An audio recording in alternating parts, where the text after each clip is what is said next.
The crisp, embossed invitation felt foreign in my calloused hand. The Blackwood family cordially invites it might as well have read, "Eleanor, you are required to appear." My name felt alien on it.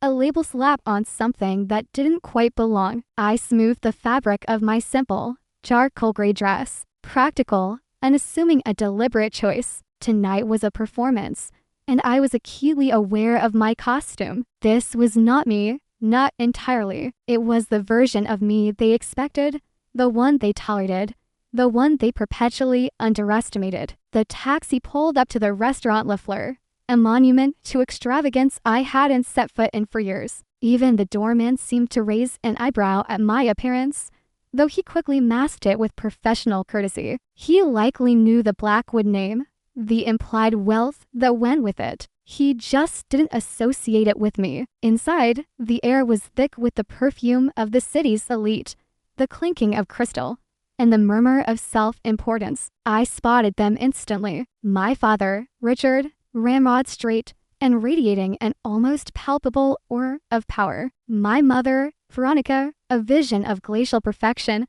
her eyes scanning the room, assessing and, inevitably, finding flaws. And Julian and Isabel, my siblings, polished to a mirror sheen, reflecting only the best version of themselves. They were seated at a prominent table, bathed in the soft glow of a chandelier. As I approached, I could feel the familiar tightening in my chest, the anticipatory flinch of someone bracing for a blow. "Eleanor," my father said, his tone devoid of warmth. It was a statement, not a greeting. "You're punctual." His eyes flicked over my dress, a subtle but unmistakable expression of disapproval etched onto his face. Veronica offered a perfunctory kiss to the air near my cheek. "Darling, that color does nothing for you. You look positively washed out." Julian, ever the opportunist, seized the moment. "Still slumming it at that office supply store, Ellie? I thought you'd have finally come to your senses and joined the family firm. Plenty of room for you in marketing, I'm sure." A smug, condescending smile played on his lips. Isabel, never one to be outdone in the cruelty department, chimed in, her voice dripping with saccharine sweetness. "Oh, Ellie, you always were so unassuming. It's almost endearing, in a sad sort of way. Perhaps you should let me give you a makeover, a little Chanel, a little Dior. You'd be amazed at the transformation." She gestured theatrically, as if physically recoiling from my perceived lack of style. The barbs landed precisely where they were intended, hitting those old, tender spots of insecurity. Decades of carefully cultivated indifference threatened to crumble. I took a deep breath, forcing myself to maintain a neutral expression. "Actually," I said, my voice carefully controlled, "I'm quite content with my work. It's fulfilling." The lie felt heavy on my tongue, a small betrayal of the truth that simmered beneath the surface. They would never understand. They could never understand the satisfaction of building something from the ground up, the thrill of calculated risk, the quiet power of knowing you controlled your own destiny. They lived in a gilded cage, blinded by privilege and the endless pursuit of more. Richard cleared his throat. "Speaking of fulfillment, Blackwood Industries has just secured a major investment. Phoenix Enterprises. You may have heard of them." He puffed out his chest, basking in the reflected glory. I smiled, a small, private smile that didn't reach my eyes. "I have indeed, father. They have quite the reputation. A reputation I have personally crafted, piece by piece, brick by painstaking brick." The conversation drifted, predictably, to the topic of Blackwood Industries and its relentless pursuit of success. Julian regaled us with tales of his latest legal triumphs. Isabel droned on about her upcoming fashion show, and Richard held court, dispensing pronouncements on the state of the market with the gravitas of a king. I sat quietly, observing, listening, absorbing. The years had taught me to be a ghost at my own family table, present but unseen, a silent observer of their machinations. It was a role I had perfected, a shield I had carefully constructed to protect myself from their relentless scrutiny. But tonight, the shield felt different. Tonight, it felt like armor, because tonight, I was no longer just Eleanor Blackwood, the underachieving daughter, the black sheep. Tonight, I was Phoenix, and the game was about to change. The memory slammed into me like a physical blow, a jarring intrusion into the sterile present. I was 10 years old, standing in my father's vast, intimidating office, clutching a drawing I had painstakingly created. A crude sketch of a building powered by solar panels, surrounded by lush greenery. A futuristic eco hotel designed to be both profitable and sustainable. My young heart had swelled with pride, with the naive belief that my father would see the potential, the innovation. He was a businessman, after all. Surely he would appreciate the ingenuity, the forward-thinking approach. Richard had barely glanced at the drawing before dismissing it with a wave of his hand. Eleanor, this is frivolous. We are Blackwoods. We deal in concrete and steel, in tangible assets, in things that generate real wealth. He had then launched into a lecture about the importance of reputation, the sanctity of the Blackwood name, the necessity of ruthless ambition. Success, he had declared, his voice cold and unwavering, is not about whimsical fantasies. It's about dominating the market, crushing the competition, and accumulating power. Do you understand? I had nodded, tears welling in my eyes. But the truth was, I didn't understand. I didn't understand the relentless pursuit of profit at the expense of everything else. I didn't understand the casual dismissal of anything that didn't fit into his narrow definition of success. You lack the temperament for business, Eleanor. The killer instinct. He had said it with such casual cruelty, such absolute conviction, that it had felt like a life sentence. That moment, that single, devastating moment, had been a turning point. It had shattered my naive belief in his approval, in his love. It had planted the seeds of resentment, of a burning desire to prove him wrong, to show him, to show them all, that I was capable of far more than they could ever imagine. The memory faded, leaving me with a familiar ache in my chest. The pain of that rejection had never truly gone away. It had simply been buried beneath layers of cynicism and carefully constructed indifference. But tonight, the pain felt different. Tonight, it felt like fuel. Tonight, it was a reminder of why I was here, of what I had to do. I excused myself from the table, claiming a sudden headache. I needed air, space, a moment to collect myself. Stepping out onto the balcony,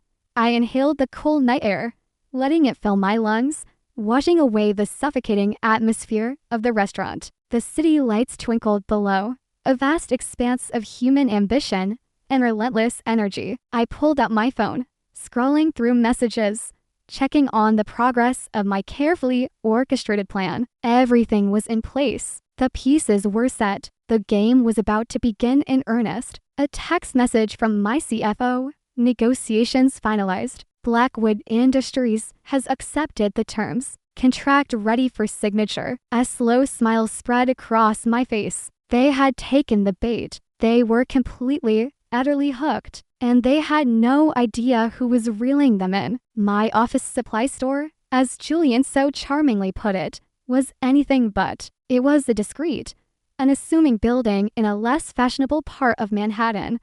The kind of place you walk past without a second glance. But behind the drab exterior lay a state-of-the-art command center, the nerve center of Phoenix Enterprises. Here, in this carefully concealed sanctuary, I shed the skin of Eleanor Blackwood and became someone else entirely. I was no longer the shy, unassuming daughter, the family disappointment. I was the architect of my own destiny, the orchestrator of a financial empire that stretched across continents. The walls were lined with monitors, displaying real-time market data, complex algorithms, and the intricate web of investments that constituted Phoenix Enterprises. A team of brilliant, dedicated individuals worked tirelessly at their stations, analyzing trends, identifying opportunities, and executing my carefully crafted strategies. I moved through the room with a quiet confidence, a sense of purpose that was utterly alien to the Blackwood family dynamic. Here, I was respected,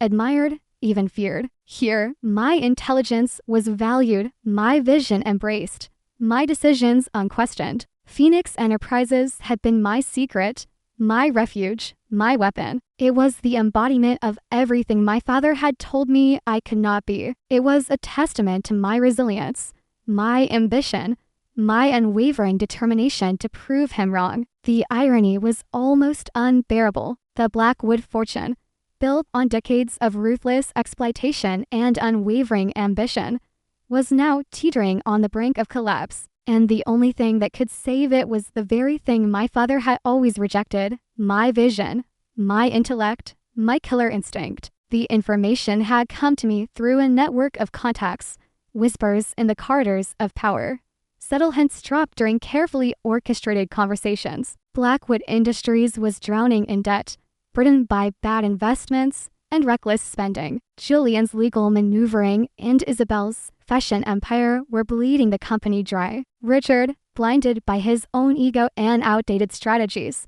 was clinging to the past, refusing to adapt to the changing market. They were desperate, vulnerable, ripe for the taking, and I was perfectly positioned to exploit their weaknesses. The initial investment offer had been carefully crafted, a lifeline disguised as a golden opportunity. The terms were stringent, demanding, designed to give Phoenix Enterprises absolute control over Blackwood Industries. Julian had balked, Isabel had protested, but Richard, desperate to save his legacy, had overruled them. He had swallowed his pride, his arrogance, and agreed to my conditions. Each meeting, each negotiation, had been a subtle dance of power, a carefully choreographed performance in which I held all the cards. I remained anonymous, communicating through intermediaries, shrouding Phoenix Enterprises in an aura of mystery and intrigue. I watched them squirm, watched them sweat, watched them slowly surrender their control. It was a slow,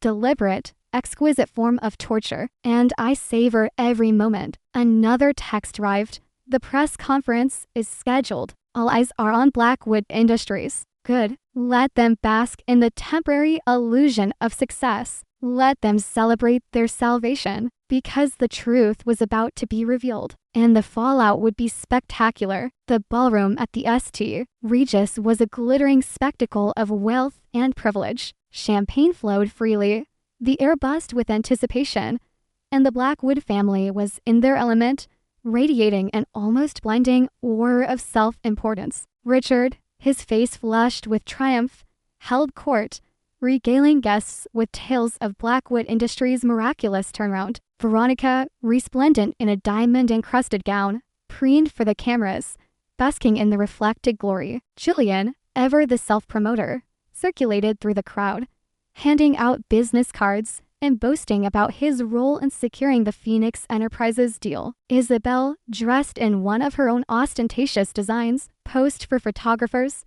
her smile as flawless and empty as a porcelain doll. I, of course, was there as well, a quiet observer in my understated dress, a wallflower at my own family party. They barely acknowledged my presence, too preoccupied with their own self-aggrandizement to notice the storm brewing beneath the surface. As I circulated through the crowd, I couldn't help but overhear snippets of conversation, fragments of their self-congratulatory pronouncements. Blackwood Industries is back, baby. Bigger and better than ever. Phoenix Enterprises is a lifesaver. We owe them everything. Richard Blackwood is a visionary. He pulled off a miracle. The hypocrisy was almost comical. They were praising the very force that was about to dismantle their carefully constructed world, the very entity that was fueled by their own arrogance and neglect. As the evening progressed, the anticipation grew. The highlight of the event was the formal signing ceremony, the official culmination of the Phoenix Enterprises investment. The CEO of Phoenix Enterprises, the mysterious benefactor who had saved Blackwood Industries from certain ruin, was finally going to be revealed. Richard took the stage, his voice booming with confidence. Ladies and gentlemen, tonight marks a new chapter in the history of Blackwood Industries. We are proud to announce our partnership with Phoenix Enterprises, a company whose vision and leadership will propel us to new heights of success. He paused for dramatic effect, scanning the crowd with a self-satisfied smirk. And now, "It is my distinct pleasure to introduce the CEO of Phoenix Enterprises." He gestured theatrically towards the side of the stage. "Eleanor Blackwood." A collective gasp swept through the room. Faces contorted in disbelief, shock, and utter bewilderment. Veronique's perfectly applied lipstick seemed to quiver on her face. Julian's jaw dropped, his carefully constructed composure crumbling before his eyes. Isabel stared at me as if I had suddenly sprouted a second head. Richard stood frozen, his mouth agape, his face a mask of stunning comprehension. He looked like a man who had just been struck by lightning. I stepped onto the stage, the lights illuminating my face, my expression calm, composed, utterly devoid of emotion. I surveyed the scene, taking in their shock, their horror, their complete and utter devastation. "Good evening, everyone," I said, my voice clear and unwavering. "Yes, it's me, Eleanor, the underachieving daughter, the family disappointment, the one who lacked the temperament for business." I paused, letting my words sink in. "I am the CEO of Phoenix Enterprises, and I am the one who just saved Blackwood Industries. Or, perhaps, I should say, the one who now owns Blackwood Industries." The silence was deafening. The truth hung in the air, heavy and suffocating, a dark cloud obscuring the glittering facade of the ballroom. The initial shock gave way to a flurry of whispers, accusations, and desperate attempts to salvage the situation. Richard, finally finding his voice, sputtered, This is impossible. How could you?" "I learned from the best, father," I replied, my voice laced with irony. "I watched you build your empire. I studied your strategies. I absorbed your ruthlessness. I simply applied them in a way you never anticipated." Julian, his face contorted with rage, stepped forward, his fists clenched. "You manipulative, you deliberately undermined us. You set us up. You undermined yourselves." "Julian," I countered, my voice cold and dismissive. "Your greed, your arrogance, your relentless pursuit of personal gain, it was all your own doing." Isabel, her carefully applied makeup streaked with tears, pleaded, "Ellie, please don't do this. You're destroying our family. You destroyed this family a long time ago." "Isabel," I said, my voice tinged with a sadness I hadn't anticipated. "You prioritized wealth and status over love and connection. You created a toxic environment of competition and contempt. And now you're reaping the consequences." I turned my attention back to the audience, my expression hardening. "I have some further announcements to make. In the course of my due diligence, I uncovered some irregularities in Blackwood Industries' financial records, some questionable business practices, some outright illegal activities." I gestured towards a team of forensic accountants who had materialized on stage, armed with documents and evidence. "These gentlemen will be presenting their findings to the authorities. I suspect there will be some serious consequences for those involved." Julian's face turned ashen. Isabel burst into tears. Richard stood rigidly, his eyes filled with a mixture of rage and despair. The carefully constructed world of the Blackwood family was crumbling before their eyes, and I was the one wielding the hammer. I presented evidence of Julian's fraudulent accounting practices, his insider trading schemes, his blatant disregard for ethical conduct. I revealed Isabel's extravagant spending habits, her misuse of company funds, her deceptive marketing tactics. I exposed Richard's outdated business strategies, his reckless investments, his complete lack of oversight. The truth was devastating, irrefutable, undeniable. The Blackwood family's empire, built on decades of greed and deceit, was collapsing under the weight of its own corruption. As the authorities began to escort Julian and Isabel off stage, Richard slumped into a chair, his face buried in his hands. He looked like a broken man, stripped of his power, his prestige, his very identity. I approached him, my heart aching with a complex mixture of emotions. I wanted to feel triumphant, vindicated, satisfied, but all I felt was a profound sense of sadness. "Why, Eleanor?"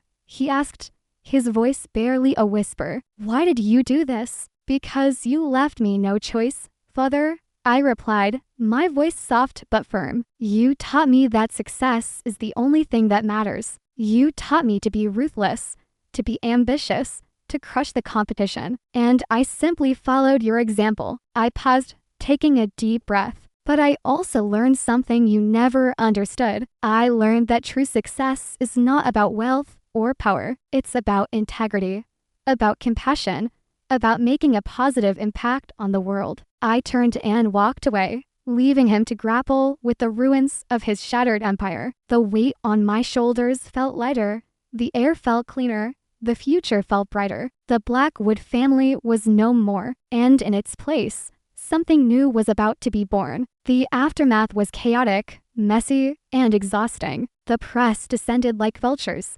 dissecting every detail of the Blackwood scandal. Lawsuits were filed, investigations were launched, and the once impregnable Blackwood empire crumbled into dust. I spent weeks sorting through the wreckage, entangling the web of deceit, and trying to salvage what remained. It was a daunting task, but I was determined to make amends, to use my newfound power to do something good. I dissolved Blackwood Industries, selling off its assets and using the proceeds to establish a foundation dedicated to supporting ethical business practices and fostering innovation. I invested in renewable energy projects, funded educational initiatives, and supported organizations dedicated to fighting poverty and inequality. I wanted to use my wealth to make a real difference in the world, to create opportunities for those who had been denied them, to inspire hope where there was despair. I also made a conscious effort to distance myself from my family. I couldn't forgive them for their cruelty, their neglect, their unwavering belief in the supremacy of wealth and status. But I also couldn't hate them. They were, after all, my family. I offered them financial support, enough to live comfortably, but I refused to enable their lavish lifestyles. I encouraged them to find purpose in their lives, to contribute to society, to learn from their mistakes. Richard, stripped of his power and prestige, seemed to undergo a profound transformation. He spent his days volunteering at a local homeless shelter, serving meals, and offering support to those in need. He seemed to find a sense of purpose in helping others, a satisfaction he had never experienced in the pursuit of wealth. Veronica, surprisingly, found solace in art. She took up painting, pouring her emotions onto the canvas, expressing a creativity she had long suppressed. Her work was surprisingly powerful, raw, and deeply moving. Julie and Aunt Isabel struggled to adapt to their new circumstances. They had never learned to fend for themselves, to rely on anything but their privilege and their connections. But slowly, gradually, they began to find their footing. Julian started a small legal aid clinic, offering free services to low-income individuals. Isabel launched a sustainable fashion line, using recycled materials and ethical labor practices. They were still flawed, still imperfect, but they were trying, and that was all I could ask for. One afternoon, I found myself wandering through the Metropolitan Museum of Art, seeking solace and inspiration in the beauty of the past. I paused before a portrait of a woman, a powerful, independent woman with a steely gaze and a determined expression. She was a warrior, a survivor, a force to be reckoned with. I gazed at her image, feeling a deep sense of connection, a sense of shared experience. She had faced adversity. She had overcome obstacles. She had emerged stronger and more resilient. And so had I. A small smile spread across my face. I had finally found my place in the world, my purpose, my identity. I was no longer defined by my family, by their expectations, by their judgments. I was Eleanor Blackwood, the woman who had risen from the ashes of her past to build a better future, and that, I realized, was a success worth celebrating. The true measure of success isn't found in bank accounts or boardrooms, but in the quiet acts of kindness and the unwavering pursuit of a life lived with purpose. It's about forging your own path, defying expectations, and embracing the power of resilience. The Blackwoods, blinded by their insatiable hunger for wealth, forgot that the most valuable treasures are often those that can't be quantified. They learned too late that a life devoid of compassion is a life ultimately empty. The lesson: value what truly matters, integrity, kindness, and the courage to stand up for what you believe in, even when it means standing alone. Because in the end, it's not the wealth we accumulate, but the impact we make on the world that defines our legacy. How do you find today's story? Leave a comment below. If you like this video, please like and share. Especially don't forget to subscribe to the channel so you don't miss our interesting and exciting stories.